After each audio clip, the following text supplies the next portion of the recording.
Hello everyone, welcome to our channel. Friends, ఈ వీడియోలో మనం వీక్లీ అనాలిసిస్ గురించి మాట్లాడుకుందాం. ముందుగా లాస్ట్ వీక్ పర్ఫార్మెన్స్ గురించి మాట్లాడుకుని నెక్స్ట్ వీక్ మార్కెట్స్ ని ఇంపాక్ట్ చేయబోతున్న మేజర్ న్యూస్ అండ్ ఈవెంట్స్ గురించి డిస్కస్ చేద్దాం. అండ్ ఫైనల్లీ రేపటి ప్లాన్ ఆఫ్ యాక్షన్ కూడా మీకు ఎడ్యుకేషన్ పర్పస్ ఎక్స్ప్లెయిన్ చేస్తాం. ఈ వీడియోని ఎక్కడ స్కిప్ చేయకుండా ఎండ్ వరకు చూడండి. ఖచ్చితంగా ఈ వీడియో మీకు ఇన్ఫర్మేటివ్ అనిపిస్తుంది. Before starting the video small announcement. మనం రేపటి నుంచి న్యూ ఆన్లైన్ బ్యాచ్ ఒకటి స్టార్ట్ చేస్తున్నాం. సో ఎవరైతే కంప్లీట్ బేసిక్స్ గురించి like equity, futures, options, commodities and finally algo trading ఇలా ప్రతి సెగ్మెంట్ లో నేర్చుకోవాలనుకుంటున్నారో కింద కనిపిస్తున్న నెంబర్ కి కాంటాక్ట్ అయ్యి మీ కోర్స్ కి సంబంధించిన డీటెయిల్స్ తెలుసుకోవచ్చు. So let's move on to the main topic. So first of all Nifty last week performance గురించి మాట్లాడుకుందాం. So if you can see మనకి లాస్ట్ వీక్ లో ఒక ఇన్వర్టెడ్ హ్యామర్ క్యాండిల్ ఫామ్ అయింది, ఒక bearish inverted hammer candle. So general గా inverted hammer candle ఒక negative sentiment ని ఇండికేట్ చేస్తుంది. అండ్ లాస్ట్ వీకే కాదు, మనకి ప్రీవియస్ వీక్ లో కూడా ఆల్మోస్ట్ అదే క్యాండిల్ ఫామ్ అయింది. సో ఈ 2 వీక్స్ కూడా మార్కెట్ ఒకటే రీజన్ లో సైడ్ వేస్ లో ట్రావెల్ అయినప్పటికీ మనకి హయ్యర్ లెవెల్ నుంచి చాలా క్లియర్ గా సెల్లింగ్ ప్రెజర్ కనిపిస్తుంది. అంటే మార్కెట్స్ హై పాయింట్స్ కి వెళ్ళినప్పటికీ హై పాయింట్ నుంచి చాలా క్లియర్ రిజెక్షన్స్ అనేది కనిపిస్తుంది, which is nothing but buying అనేది కొంచెం వీక్ అవుతున్నట్టు కనిపిస్తుంది. But even though buying weak అయినప్పటికీ మార్కెట్ ప్రెసెంట్ ఫామ్ అయిన రేంజ్ ఒక కన్సాలిడేషన్, క్లీన్ కన్సాలిడేషన్ లో ఉంది. కాబట్టి మనం ఫర్దర్ వీక్ ఏదైనా ట్రేడ్ డెసిషన్ తీసుకోవాలంటే మార్కెట్ ఖచ్చితంగా ఈ రీజన్ ని బ్రేక్ చేయాలి. ఐదర్ అప్ సైడ్ కానీ డౌన్ సైడ్ ప్రాపర్ బ్రేక్అవుట్ వచ్చినప్పుడు మాత్రమే మనం ఫర్దర్ గా trade plan of action ready చేసుకోగలం. And last week market performance ని ఇంపాక్ట్ చేసిన మేజర్ రీజన్స్ చూసుకుంటే ఆబ్వియస్లీ మనకి క్వార్టర్లీ రిజల్ట్స్ కనిపిస్తున్నాయి, సెకండ్ క్వార్టర్ రిజల్ట్స్. అండ్ దీంతో పాటు యూఎస్ కి సంబంధించిన ఫెడ్ మీటింగ్ లాస్ట్ వీక్ లో మనకి జరిగింది. సో అది మేజర్ రోల్ ప్లే చేసింది. ఆల్మోస్ట్ 25 బేసిస్ పాయింట్స్ వరకు ఇంట్రెస్ట్ రేట్స్ ని కట్ చేశారు. అండ్ ఇయర్ ఇంకా ఫర్దర్ గా ఇంట్రెస్ట్ రేట్స్ కట్ చేసే పాసిబిలిటీస్ చాలా తక్కువ ఉంటాయి అని కూడా అనౌన్స్ చేశారు. సో దానివల్ల మార్కెట్ కొంచెం నెగిటివ్ గా రియాక్ట్ అవడానికి ట్రై చేస్తుంది. అండ్ దీంతో పాటు యూఎస్ అండ్ చైనాకి సంబంధించిన ఏదైతే ట్రేడ్ డీల్ ఉందో, నథింగ్ బట్ ట్రేడ్ వార్ ఏదైతే ఉందో అది ప్రాపర్ డీల్ కన్ఫర్మ్ అయిపోయింది. సో సింపుల్ గా చెప్పాలంటే లాస్ట్ 2 వీక్స్ నుంచి యూఎస్ చైనా మధ్య ఏదైతే ట్రేడ్ వార్ నడుస్తుందో అది ప్రెసెంట్ ఇప్పుడు కూల్ ఆఫ్ అయిపోయింది. సో ఓవరాల్ గా లాస్ట్ వీక్ మార్కెట్స్ ని ఇంపాక్ట్ చేసిన మేజర్ రీజన్స్ ఇది. సో ఇప్పుడు మనం ట్రేడ్ ప్లాన్ రెడీ చేసుకునే ముందు నెక్స్ట్ వీక్ మార్కెట్ ని ఇంపాక్ట్ చేయబోతున్న మేజర్ ఈవెంట్స్ గురించి కూడా ఒకసారి రీకాల్ చేసుకుని తర్వాత proper plan of action ready చేసుకుందాం. నెక్స్ట్ వీక్ మనం ట్రేడ్ చేసే ముందు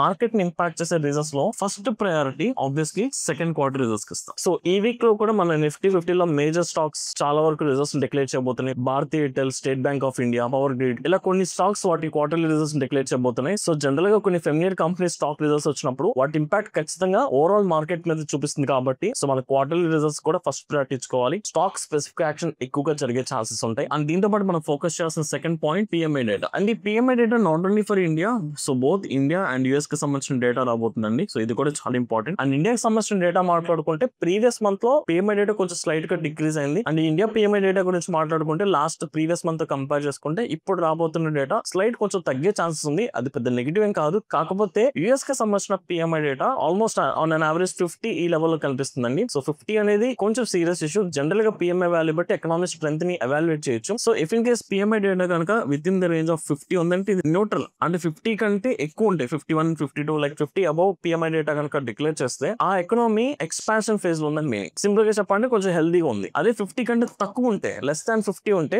కాంట్రాక్షన్ ఫేజ్ వైపు వెళ్తుందని మీనింగ్. సో ఎకనామీ కొంచెం స్ట్రెస్ అవుతుంది, ఆర్ఎస్ కొంచెం నెగిటివ్ ఇంపాక్ట్ ఎక్కువ ఉండే ఛాన్సెస్ ఉంటాయి. మన ఇండియాకి సంబంధించిన PMI data on an average previous month లో 60 ఉంటే ఇప్పుడు ఎక్స్పెక్ట్ చేస్తుంది 58, 59 ఎక్స్పెక్ట్ చేస్తున్నారు. ఆల్మోస్ట్ 50 అబౌవ్ ఉంది కాబట్టి మనం పెద్దగా వరి అవ్వాల్సింది ఏమీ లేదు. కాకపోతే యూఎస్ కి సంబంధించిన PMI data on an average 50, 52 ఈ లెవెల్ లో ఉంటుంది. So very close to neutral ఉంది కాబట్టి సో దీని కొంచెం ఫోకస్ చేసుకోవాలి. ఆ డేటా వచ్చిన తర్వాత యూఎస్ మార్కెట్స్ ఎలా రియాక్ట్ అవుతున్నాయి, దాని ప్రభావం మన ఇండియా మీద ఎలా ఉంటుందో కూడా మనం చెక్ చేసుకోవాలి ఈ వీక్ లో. సో ఇది one of the important aspect. And దీంతో పాటు మనకి జిఎస్టీ కలెక్షన్ సంబంధించిన డేటా కూడా వచ్చిందండి. సో దీనికి మనకి మార్కెట్ ఎలా రియాక్ట్ అవుతుందో ఒకసారి చూసుకుందాం. సో జిఎస్టీ ఇప్పుడు వచ్చిన డేటా ప్రకారం చూసుకుంటే ఆల్మోస్ట్ 1.96 lakh crore కలెక్షన్ జరిగింది ప్రీవియస్ ఇయర్ తో కంపేర్ చేసుకుంటే. అంటే 2024 అక్టోబర్ తో కంపేర్ చేసుకుంటే ఈ ఇయర్ అక్టోబర్ 2025 అక్టోబర్ లో ఆల్మోస్ట్ 4.6% వరకు మనకి జిఎస్టీ కలెక్షన్ ఇంక్రీజ్ అయింది. సో మనం దీన్ని కూడా కొంచెం ఫోకస్ చేసుకుందాం.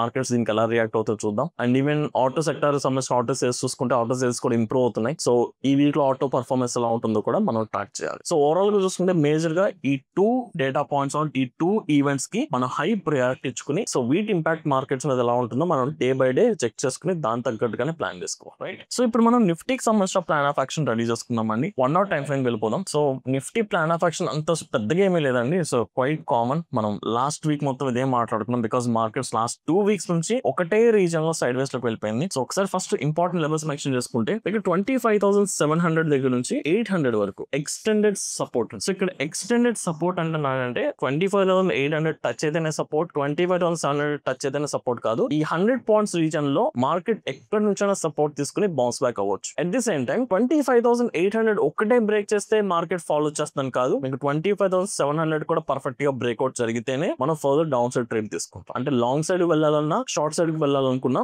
మనం ఈ 100 points range reversal or breakout బట్టి మాత్రమే డిసైడ్ అవ్వాలి. అంతేగాని 25,800 700 ఇండివిజువల్ లెవెల్స్ కి ప్రయారిటీ ఇవ్వద్దు. So 100 points is extended support area. ఇంకా సింపుల్ గా చెప్పాలంటే ఈ 100 పాయింట్స్ అసలు మనకి నో ట్రేడింగ్ జోన్. ఈ 100 పాయింట్స్ లో ఉన్నంత వరకు మీకు మార్కెట్ లో రైట్ ట్రేడ్ ఆపర్చునిటీస్ అసలు దొరకవు. అండ్ మార్కెట్ కూడా చాలా వాలటైల్ గా బిహేవ్ చేసే ఛాన్సెస్ ఉంటాయి. లెస్ వాల్యూమ్స్ కూడా రికార్డ్ అవ్వచ్చు. సో ఖచ్చితంగా ఈ 100 పాయింట్స్ ని మనం ఇగ్నోర్ చేసి ఈ 100 పాయింట్స్ బ్రేక్అవుట్స్ ఆర్ రివర్సల్ పట్టే ట్రేడ్ ప్లాన్ చూసుకుందాం. So this is one important area, చాలా చాలా ఇంపార్టెంట్. బై ఛాన్స్ ఈ లెవెల్ కనుక బ్రేక్ చేసిందంటే మళ్ళీ నెక్స్ట్ సపోర్ట్ 25,500 వరకు మనకి కరెక్షన్ ఎక్స్పెక్ట్ చేయొచ్చు. Followed by 26,100 will be the strongest resistance. And ఒకవేళ మనకి ఈ సపోర్ట్ బ్రేక్ అయితే మనం ఫర్దర్ సపోర్ట్ వచ్చేసరికి 25,500 దగ్గర ఎక్స్పెక్ట్ చేస్తాం. సో ఓవరాల్ గా చూసుకుంటే మార్కెట్ మనకి ఇంకా సైడ్ వేస్ లోనే కన్సాలిడేషన్ జరుగుతుంది కాబట్టి ఈ కన్సాలిడేషన్ ఉన్నంత వరకు కూడా అంత స్ట్రాంగ్ ట్రేడ్ ఆపర్చునిటీస్ దొరకవు. ఇట్స్ బెటర్ మార్కెట్ ఈ రీజన్ లోనే ఉంటే మీరు ఇంకా ఆప్షన్స్ సెల్లింగ్ సంబంధించిన స్ట్రాటజీస్ డిప్లాయ్ చేసుకోవచ్చు. Neutral like iron counter, iron fly లేదా షార్ట్ స్ట్రాటజీ డిప్లాయ్ చేసుకుని ఈ రేంజ్ బ్రేక్అవుట్ అవ్వనంత వరకు హోల్డ్ చేసుకోవచ్చు. వన్స్ రేంజ్ బ్రేక్అవుట్ అయితే దాని తగ్గట్టుగా అడ్జస్ట్మెంట్స్ ఆర్ కన్వర్షన్ చేసుకోవచ్చు. బట్ ఆప్షన్ బయింగ్ గురించి మాట్లాడుకుంటే there is very less chance either మీకు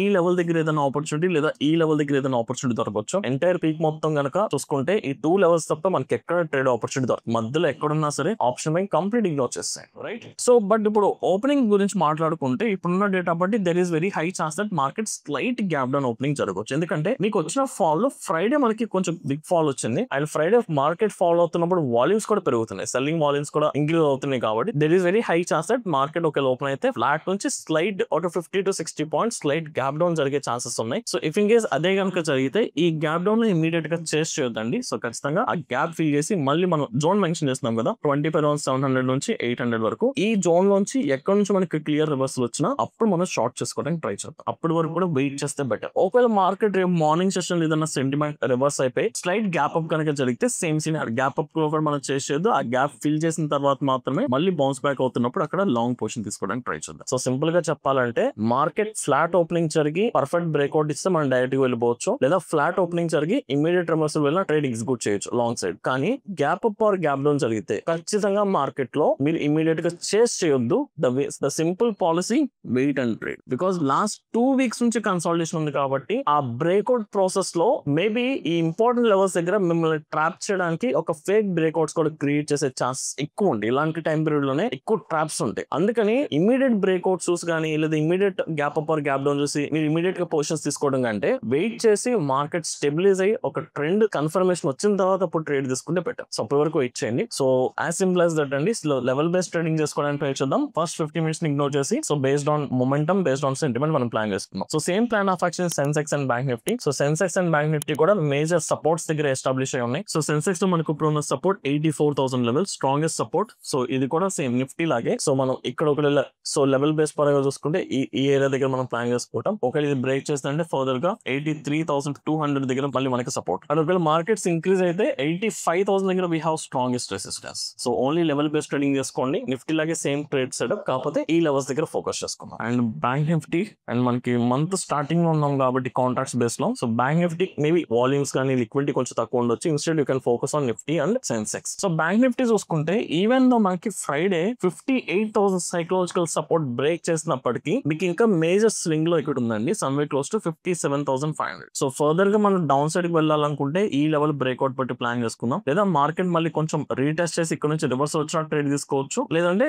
సేఫ్ సైడ్ వెళ్ళాలనుకుంటే this is the best option. ఇంకా సింపుల్ ఫామ్ లో మనం ప్లాన్ చేసుకోవాలనుకుంటే ఈ జోన్ ఇగ్నోర్ చేసేసుకోండి. 57,500 దగ్గర నుంచి 58,000. So this will be the no trading zone for bank Nifty. ఈ 500 పాయింట్స్ లో ఆల్రెడీ బ్రేక్అవుట్ వచ్చేసి రీటెస్ట్ కోసం మళ్ళీ కొంత వాలటైల్ గా బిహేవ్ చేస్తుంది కాబట్టి మనం ఇక్కడ ఒక ట్రేడ్ తీసుకుని స్కాల్పింగ్ చేసుకున్నంత స్కోప్ కూడా లేదు. ఇన్స్టెడ్ ఈ రేంజ్ ని ఇగ్నోర్ చేసి ఈ రేంజ్ బ్రేక్అవుట్ బట్టి ట్రేడ్ ప్లాన్ చేసుకుంటే కొంచెం విన్నింగ్ ఛాన్స్ ఎక్కువ దొరుకుతుంది, రైట్? అండ్ దీంతో పాటు ఫ్రెష్ గా బ్రేక్అవుట్స్ ఇచ్చిన ఒక 3 స్టాక్స్ గురించి మనం చూసుకుందాం అండి. అందులో first one Canara bank. So last trading session Friday PSC sector లో మంచి మొమెంటం వచ్చింది. సో కెనరా బ్యాంక్ మనం ఒకసారి వీక్లీ టైం ఫ్రేమ్ కి వెళ్ళిపోదాం. సో వీక్లీ టైం ఫ్రేమ్ లో మనకి చాలా మంచి breakout and healthy breakout. So మనకి recent swing strongest resistance. So market ఇక్కడికి వెళ్ళిన తర్వాత ఈవెన్ మనం చూసుకుంటే low high and proper resistance levels వెళ్ళిన తర్వాత మీకు అక్కడ డైరెక్ట్ బ్రేక్అవుట్ చేయలేదు, ప్రాపర్ కన్సాలిడేషన్ ప్రాపర్ ఫైట్ జరిగి అది కూడా సాలిడ్ బ్రేక్అవుట్ ఇచ్చింది వీక్లీ టైం ఫ్రేమ్ లో. హైయర్ టైం ఫ్రేమ్ లో లెవెల్స్ కానీ హైయర్ టైం ఫ్రేమ్ లో బ్రేక్అవుట్స్ చాలా పవర్ఫుల్ గా పనిచేస్తాయి. సో దీని ఒకసారి అబ్జర్వేషన్ లో పెట్టుకోండి. And remember, if in case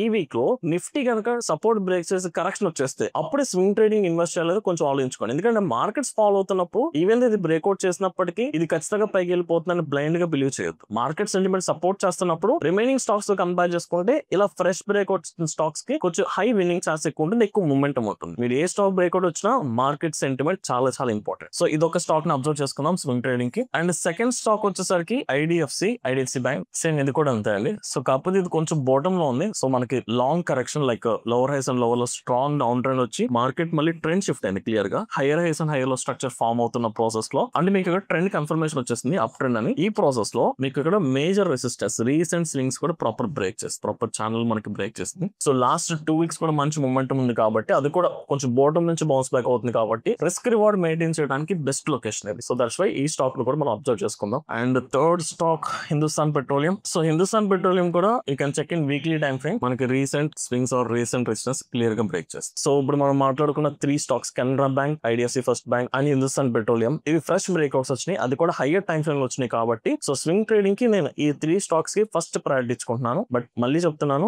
market sentiment support చేస్తేనే విచ్ ఇస్ నథింగ్ బట్ ఈ వీక్ లో నిఫ్టీ పాజిటివ్ గా రియాక్ట్ అయితే లేదా కన్సాలిడేషన్ ఉన్నా పర్లేదు, బట్ నిఫ్టీ డౌన్ సైడ్ వెళ్ళిపోతున్నప్పుడు ఈ స్టాక్స్ లో బ్రేక్అవుట్ వచ్చింది కదా బ్లైండ్ గా వెళ్ళొద్దు. మేబీ మీ డ్యూరేషన్ ఎక్కువ పట్టొచ్చు. ఇట్ డజంట్ మీన్ మీకు లాస్ వచ్చేస్తుందని కాదు, ఖచ్చితంగా మార్కెట్స్ రికవర్ అయినప్పుడు మళ్ళీ రికవర్ అవుతుంది. కాబట్టి మీ క్యాపిటల్ స్ట్రక్ అవుతుంది కాబట్టి చాలా మంది స్వింగ్ ట్రేడింగ్ అంటే ఒక 1 వీక్ 10 డేస్ అలా అనుకుంటారు కాబట్టి సో ఆ డ్యూరేషన్ పెరిగే ఛాన్సెస్ ఉంటాయి. దానికి ప్రిపేర్డ్ ఉంటే ఓకే, లేదంటే మార్కెట్ సెంటిమెంట్ సపోర్ట్ చేస్తేనే వెళ్ళండి. Right. So this is my plan of action guys. I hope ఈ వీడియో మీకు అర్థమైంది అనుకుంటున్నాను. ఇఫ్ ఇన్ కేస్ ఈ వీడియో కనుక మీకు ఇన్ఫర్మేటివ్ అనిపిస్తే ఈ వీడియోని లైక్ చేసి మీ జెన్యూన్ ఒపీనియన్స్ ని కమెంట్ సెక్షన్ లో మెన్షన్ చేయడానికి ట్రై చేయండి. Thank you.